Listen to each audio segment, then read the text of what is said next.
नमस्कार दोस्तों, एक बार फिर हमारे YouTube चैनल में आप लोगों का हार्दिक स्वागत है। लेटेस्ट अपडेट निकल कर आए कि लाखों सरकारी कर्मचारियों के लिए आ गई है बहुत ही बड़ी खुशखबरी। सरकारी कर्मचारी और पेंशनर्स की हो गई है बल्ले बल्ले। डीए और डीआर बढ़ोतरी के साथ मिलेंगे 7 और बड़े तोहफे। तो दोस्तों हम आपको सब डिटेल में बताएंगे कि केंद्र सरकार केंद्रीय कर्मचारियों और पेंशन भोगियों को महंगाई भत्ता और महंगाई राहत के साथ कौन से 7 बड़े तोहफे देने जा रही है। अगर आप हमारे चैनल पर फर्स्ट टाइम विजिट करें तो चैनल को लाइक कर दीजिए, सब्सक्राइब कर दीजिए, साथ ही साथ बेल आइकन को भी बजा दीजिए ताकि गवर्नमेंट या पेंशन से संबंधित जितने भी न्यूज आती हैं उनकी नोटिफिकेशन आप लोगों के पास तुरंत पहुँच के। तो करते वीडियो को स्टार्ट बिना किसी देरी के।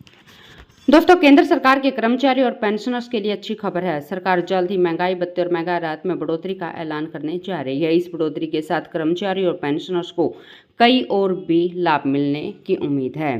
दिवाली से पहले कर्मचारियों को बड़ी खुशखबरी मिल जाएगी। दोस्तों वर्तमान में केंद्र सरकार के कर्मचारी और पेंशनर्स को 50% डीए और डीआर मिल रहा है। अब इसमें 3% की बढ़ोतरी होने जा रही है। इस बढ़ोतरी से 1 करोड़ से ज़्यादा केंद्रीय कर्मचारी और पेंशनर्स को फायदा होगा। महंगाई भत्ता और महंगाई राहत सरकारी कर्मचारी और पेंशनर्स को बढ़ती महंगाई से राहत देने के लिए दिया जाता है। दोस्तों केंद्रीय कर्मचारी का महंगाई भत्ता 3% बढ़ोतरी के बाद 53% पर पहुंच जाएगा, जिससे कर्मचारी की सैलरी में जबरदस्त उछाल देखने को मिलेगा।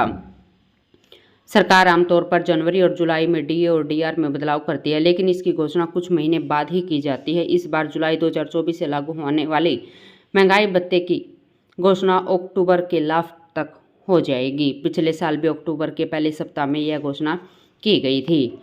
दोस्तों अगर केंद्रीय कर्मचारी के महंगाई भत्ते में 3% की बढ़ोतरी होती है तो फिर कर्मचारियों की सैलरी में अच्छा खासा इजाफा होगा।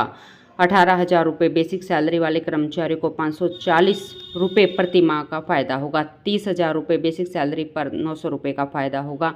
56,900 रुपये बेसिक सैलरी पर 1,707 रुपये प्रति माह का फ़ायदा होगा। इसके अलावा जुलाई से सितंबर तक के 3 महीने का एरियर भी दिया जाएगा। दोस्तों डीए बढ़ने के साथ कर्मचारियों को अन्य भी लाभ मिलेंगे। ट्रैवल अलाउंस में बढ़ोतरी होगी।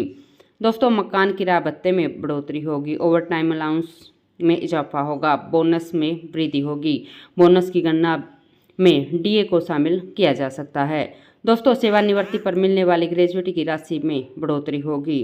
पेंशन की गणना में डीए को शामिल किया जाता है। कई अन्य भत्ते जैसे शिक्षा भत्ता, वाहन भत्ता आदि में भी वृद्धि देखने को मिलेगी।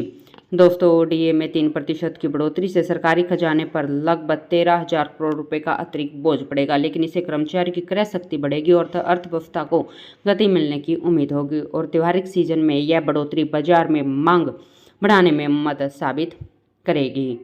दोस्तों डीए की गणना के लिए जो फॉर्मूला है वो है महंगाई भत्ता प्रतिशत बराबर पिछले 12 महीने का औसत AICPI माइनस 115.76 बटे में 115.76 गुणा में 100।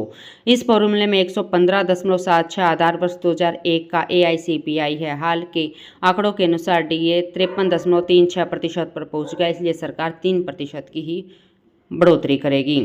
दोस्तों जनवरी 2024 में महंगाई भत्ते में 4% की बढ़ोतरी हुई थी। जुलाई 2023 में 4, जनवरी 2023 में भी 4 की हुई थी और जुलाई 2022 में 3 की हुई थी। इस तरह से हर 6 महीने में डीए में बढ़ोतरी की जाती है। डीए हाई का लाभ केंद्र सरकार के सभी कर्मचारियों और पेंशनर्स को मिलता है। यह बढ़ोतरी साथ वेतन आयोग की सिफारिश के अनुसार की जाती है।